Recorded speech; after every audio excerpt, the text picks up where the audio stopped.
Daugavpilī daudz dzīvokļu māju energoefektivitātes paaugstināšanas problēma joprojām ir viena no aktuālākajām.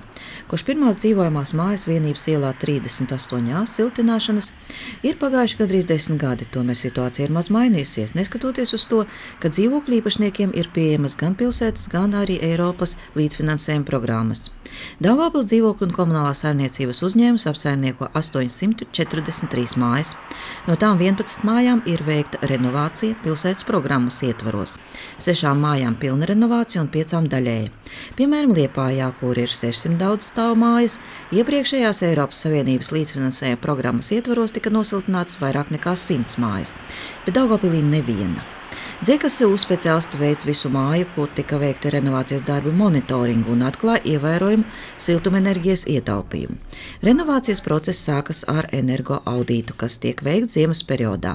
Siltumkamera fiksē siltuma noplūdes vietas. Monitorā ir redzams, kā pirms renovācijas visa ēka iekrāsojas sarkanā krāsā. Pēc renovācijas krāsu spektrs ir redzams zils, un tas nozīmē, ka viss siltums paliek mājā un neizzūd ārā.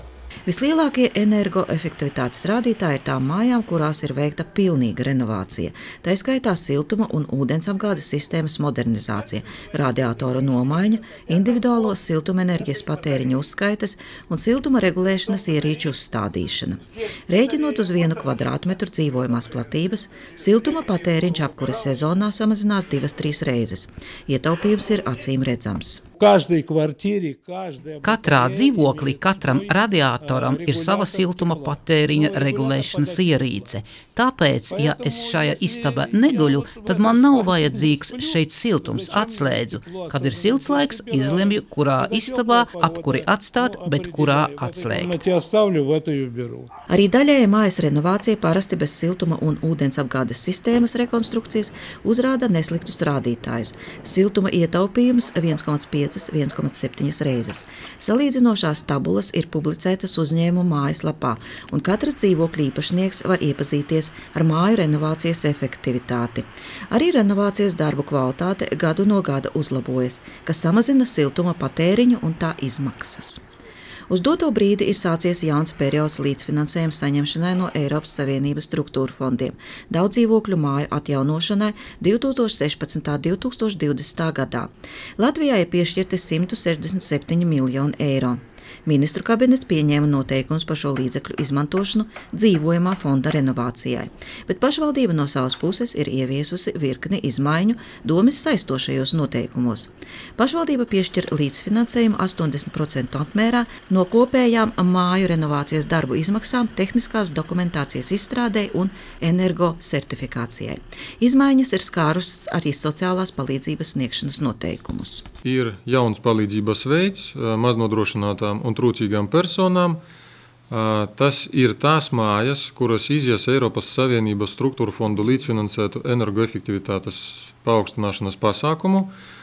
Trūcīga un maznodrošināta persona saņems pašvaldības pabalstu 15 eiro centu apmērā par 1 kvadrātmetru dzīvojamās platības, bet ne vairāk kā 20% no kopējām izmaksām, kas ir renovācijas izmaksas.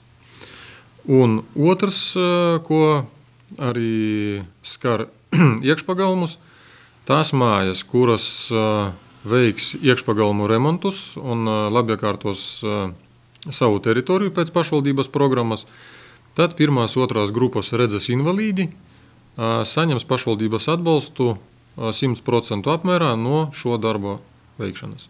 Domes saistošie noteikumi numur 19 stāsies spēkā pēc saskaņošanas ar Vides aizsardzības un reģionālās attīstības ministriju un to publicēšanas Latvijas vēstnesī. Izstrādes stadijā ir noteikumi par nodokļa likmes samazināšanu dzīvokļu īpašniekiem, kuriem nav trūcīgās vai maznodrošinātās personas status. Turklāt pilsētā joprojām darbojas 2 līdzfinansējuma programmas – 60% individuālo siltumenerģijas patēriņa skaitītāju uzstādīšanai un 60% bēniņu pārseguma siltināšanai.